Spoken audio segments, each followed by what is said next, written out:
Jeune et détenteur d'un projet entrepreneurial, Essissa Yonza a compris très tôt les multiples opportunités qu'offre le domaine du numérique. Il ambitionne commercialiser une application de transaction financière, laquelle il vient d'avoir la motivation de mettre au point lors de cette conférence tenue ce 7 décembre à Brazzaville autour du thème « Entrepreneuriat numérique chez les jeunes, une alternative au chômage ». Mon projet est plus centré spécifiquement sur un plan financier. Donc du coup, vu que pour l'instant ce n'est pas encore mis en œuvre, ma présence ici, et comme je viens de le dire, nous permet de s'ouvrir au moins d'avoir plus de connaissances pour la foi qui est une première chose en fait à avoir en soi pour entreprendre. Et puis ensuite, il y a aussi les propos du professeur qui me dit qu'il ne faut pas seulement entreprendre parce que l'autre a fait, ou encore entreprendre pour tuer le business de l'autre, mais entreprendre parce qu'on pense apporter une solution, quelque chose de mieux. Comme lui, d'autres jeunes ont pu bénéficier des conseils et partages d'expériences de ceux qui ont sauté le pas de la création d'entreprises et qui ont profité des avantages du numérique. Je pense que ce genre de conférence devait avoir lieu de temps en temps pour nous jeunes Congolais.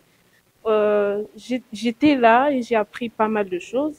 J'ai vu des jeunes comme nous, parce qu'au début, on se dit que peut-être que c'est impossible, mais avec ces jeunes, ils nous ont donné ils nous ont fait comprendre d'autres choses, au fait. C'est pas impossible.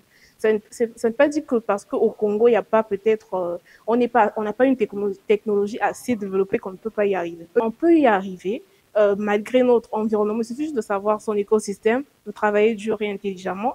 À travers les différents panels et échanges interactifs qui ont prévalu à cette rencontre, l'Association pour la promotion de l'éducation juvénile APEJ Congo, initiatrice de cette conférence, a voulu sensibiliser et inciter les jeunes à utiliser le numérique comme outil de création d'activités rémunératrices afin de réduire le taux inquiétant de chômage dans la couche juvénile, estimé à 41% au cours de cette année. Notre objectif principal est de promouvoir l'éducation juvénile à travers des programmes, des initiatives qui répondent aux besoins actuels des jeunes. En particulier, dans les domaines des compétences numériques, de l'entrepreneuriat et de l'innovation.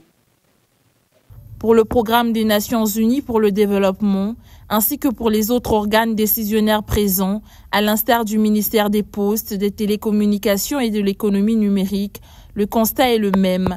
L'inadéquation entre les besoins et les offres de formation dans le secteur du numérique. Il faudrait donc créer un écosystème favorable à la naissance et à l'accompagnement des startups en vue de leur épanouissement. Il est important de souligner que l'entrepreneuriat numérique ne se développe pas dans un vide. Il nécessite un environnement propice à l'innovation où les jeunes peuvent échanger, apprendre, expérimenter et échouer sans crainte de sanctions.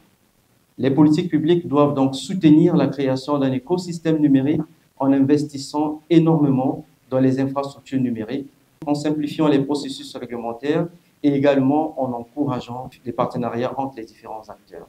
Dans un monde où 60% des métiers de demain n'existent pas encore, il est impératif d'équiper nos jeunes avec les compétences nécessaires pour innover.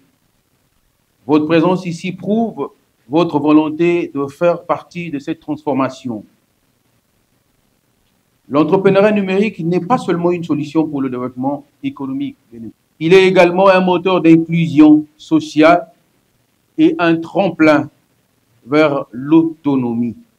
Pour leur part, le Conseil consultatif de la jeunesse et l'Agence congolaise pour la création des entreprises ont appelé les jeunes à l'innovation et à créer des entreprises qui se présenteront comme solution aux problèmes socio-économiques du pays.